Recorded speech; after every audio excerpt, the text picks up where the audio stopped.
I see a red door and I want to paint it black. Everybody knows the lyrics to the song Paint It Black by the Rolling Stones from 1966. And years ago, we made a discovery that song probably has to do with the Passover doors being painted red. At the last plague of the Exodus, and during that plague, God told the Hebrews to paint their doors red. Well, of course, the Pharaoh wanted those doors to be black. Now, what is it about postmarks? Well, there's what's called a post and lintel marking. And this is where they were supposed to paint the door red on the post and lintel. And we looked at the post office logo. And we're going to look at it again today because this is just unreal.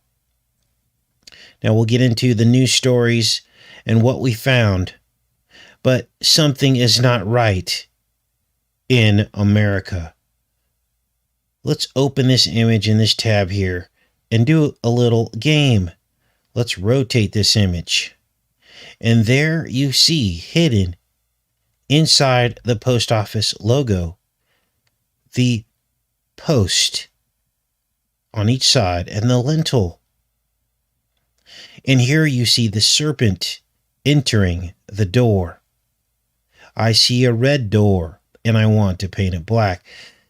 So what is this really all about? This is the Pharaoh. And as I've told you guys before, we never left Egypt. This is the Postmaster General. He used to be the highest paid government official based on publicly available salary information after the President of the United States. I think Fraud-Chi now has replaced him as the highest paid government official. But this is crazy. Why do they pay the Postmaster General so much money? We're going to talk about that today because it's all about the address, which is also the headdress. The headdress of the Sphinx has the word address in it, as you can see here. The Sphinx. Now, what's this all about? This is about your address. Your address is how they control you. Your address, your physical address, is necessary for any type of interaction into the matrix, interaction into this beast system. They have to have your address. If they don't have your address, they have nowhere to send tax liens and bills and tickets and summons and all the other things that the Pharaoh sends out to you. So this is the headdress. Now, here's the crazy thing.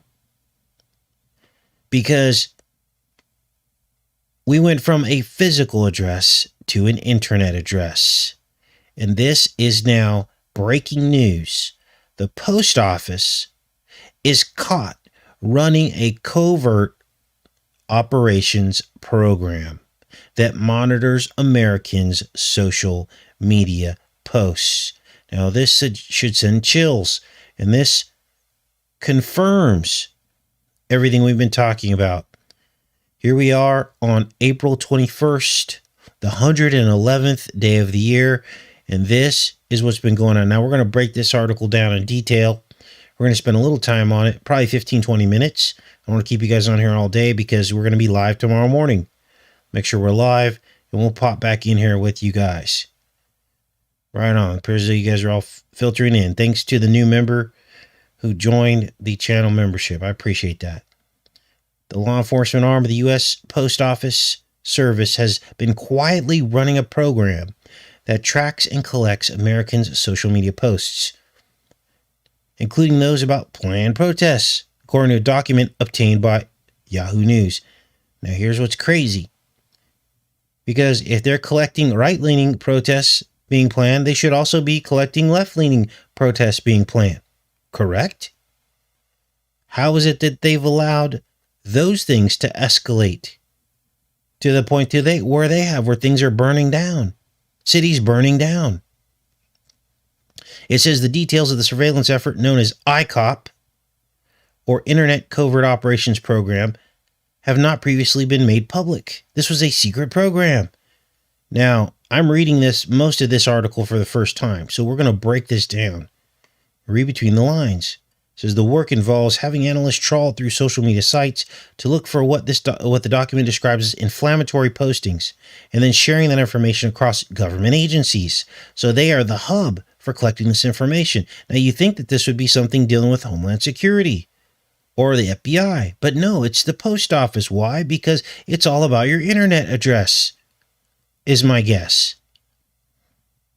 Analysts with the United States Postal Inspection Service Internet Covert Operations Program, that confirms what I just said, monitored significant activity regarding planned protests occurring internationally and domestically on March 20th, on 4/20.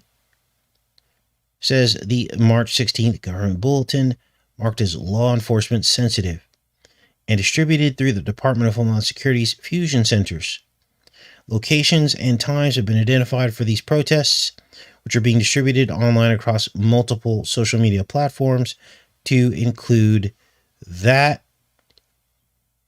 Telegram and Parler accounts. Why are they only looking at the right and not the left, who's done far more damage to cities across the nation? Well, you're going to have to decide what that means, because I can't tell you. I'm not allowed anymore. It says a number of groups are expected to gather in cities around the globe on March 20th as part of a worldwide rally for freedom and democracy to protest anything from lockdown measures to 5G whiz. This is why I tell you guys, the answer is not to go to these things, because they're basically just going to profile you, set you up, and you're going to be followed for the rest of your life. The way to do this is simply do not comply when there's something against your morals and your values that contradicts your morals and your values. But to go and stand in a crowd and become,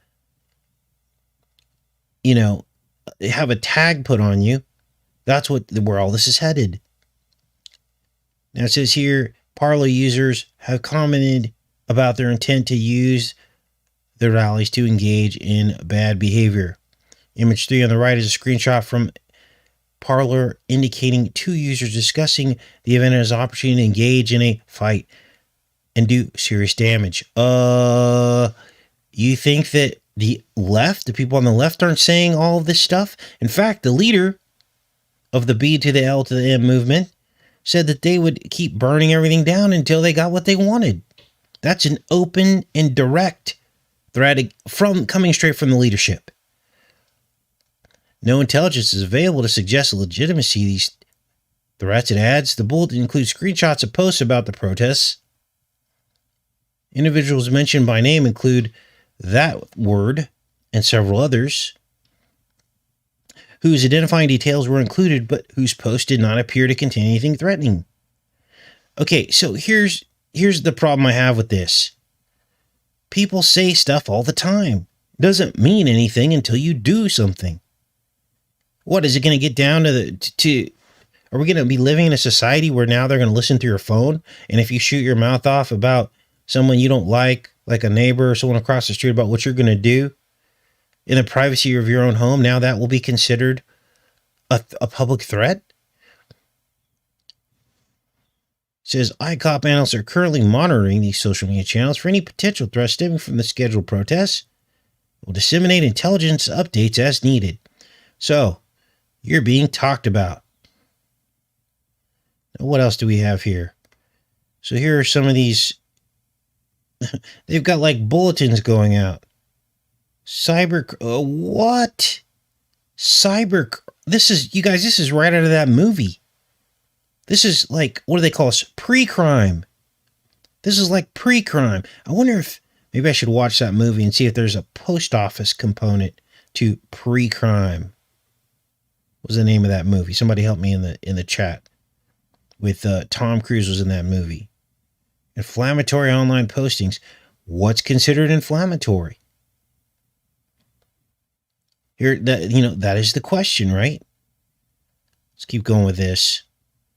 I can't even believe that this is the society we're living in now, where the post office is now tracking your online social media profiles. It says here, the government's monitoring of American social media is a subject of ongoing debate inside and outside government, particularly in recent months following a rise in unrest.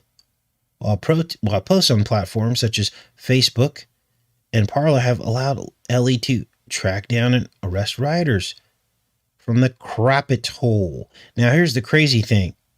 We told you guys this was a trap, this whole crapit hole event. And I warned people, and people still went, and then they ended up in jail. And they're in big trouble. They're saying stuff like the PB, we're going to call them, the PBs, the P-boys. They're saying that they're so dangerous, they have to be put in jail. They cannot be allowed to resurface and gather support. Now, of course, I know they're a psyop, but you get the drift. A lot of people followed these groups. A lot of people believed in the T-Man. A lot of people believed in the groups that he supported. It was all a giant honey trap because they had all this surveillance already set up. The crapatole was their practice run, and now they're in full swing. It says such data collection has also sparked concerns about government surveillance, surveilling peaceful protesters, or those engaged in protected First Amendment activities. When contacted by Yahoo News, civil liberties experts expressed alarm at the post office surveillance program. It's a mystery, said University of Chicago law professor Jeffrey Stone, whom President what's our name that we have for him now? Bo Mama. We'll call him Bo Mama. Appointed to review the National Security Agency bulk data collection in the wake of the leaks. I don't understand why the Gov would go to the Postal Service for examining the internet security issues. It's because the post office is now going to track your internet address. That's what this is all about. And it appears that the people in this article don't even really know that this is going on. Postal Service has had a turbulent year, facing financial insolvency and allegations against the postmaster. They were slowing down deliveries, just as the spam-demic vastly increased the number of mail-in ballots. Why the post office would now move into social media surveillance, which would appear to have little to do with mail deliveries, is unclear. It has everything to do with mail deliveries. And the whole dismantling of paper post and segueing them into internet was all planned as well. What else are they going to do with all these workers? They'll just put them in a room. They'll surveil everybody. Make sure they have the proper address. Watch everything coming in and out of your internet. This seems a little bizarre, agreed Rachel, Deputy Director of Brennan Center for Justice, Liberty, and National Security Program. Based on the very minimal information that's available online, it appears that ICOP is meant to root out misuse of the postal system by online actors, which doesn't seem to encompass what's going on here.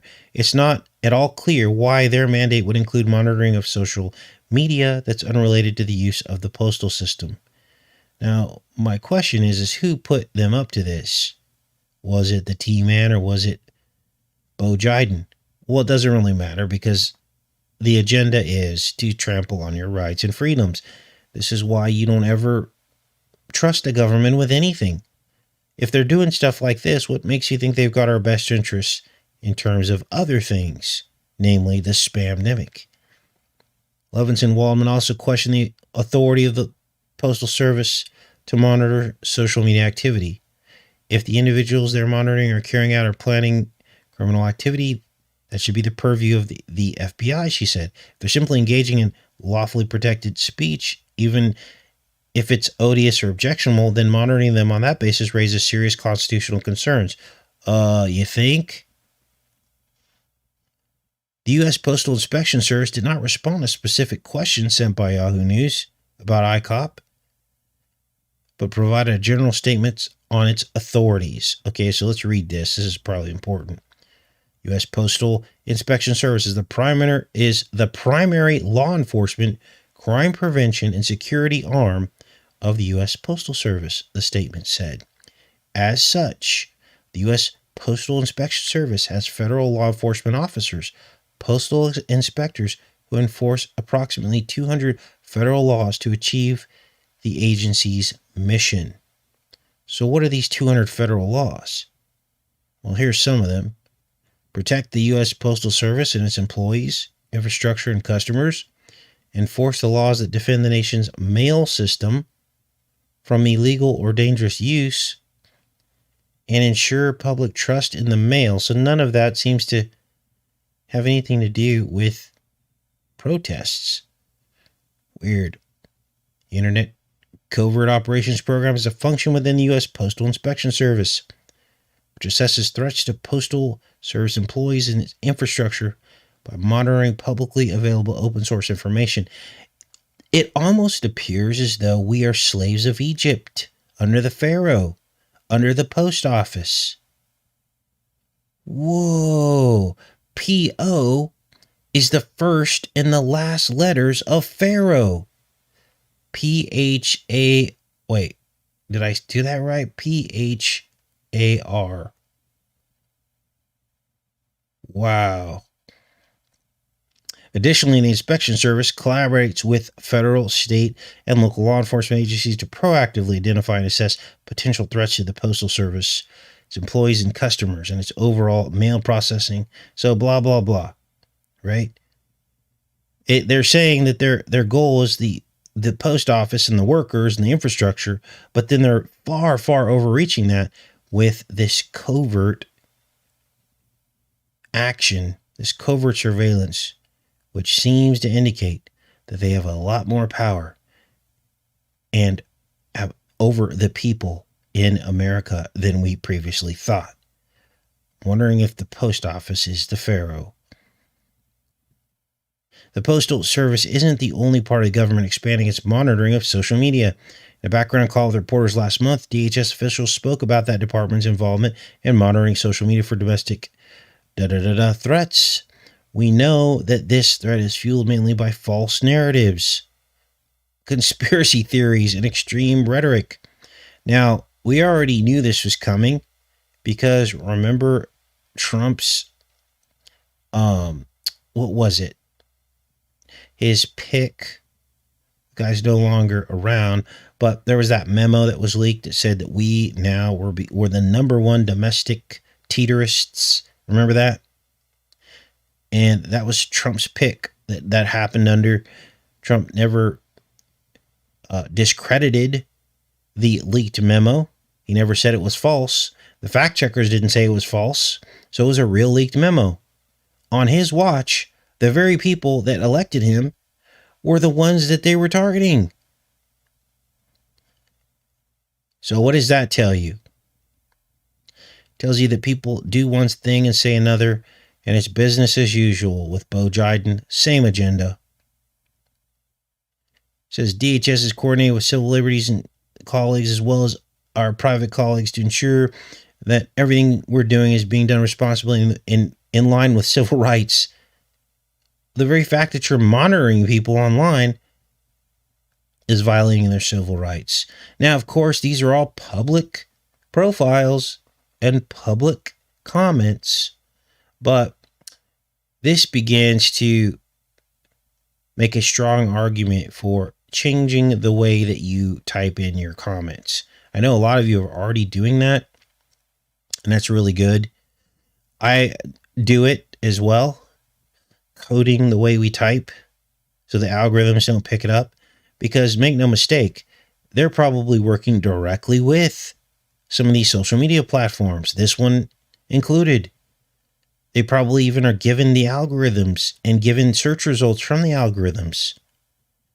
If it was a secret program, then it's probably there's still parts of it that are secret.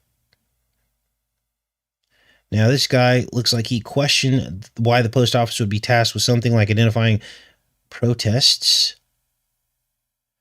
2 months after the Capitol which would appear to have little or nothing to do with the post office role in delivering mail. I just don't think the post office has the degree of sophistication that you'd want if you were dealing with national security issues. That part is puzzling, he added. There's so many other federal agencies that could do this. I don't understand why So, now you understand how important the post office is, which is exactly what I was telling you guys several years ago. Why would they pay the postmaster the highest salary of all government employees? It's because there's something deeper to this. And it all goes back to the Pharaoh. I appreciate all you guys showing up. I don't want to keep you on here because we're going to be on here tomorrow. So I'm not going to go in the chat today. I just wanted to get this up. Yeah, I guess post office does not begin and end with P and O, but phonetically it kind of does. So, but that's just weird. So I love each and every one of you. I'll see you tomorrow on the other channel. We're not going to be here tomorrow. We're going to be on the other channel. Take care, everybody.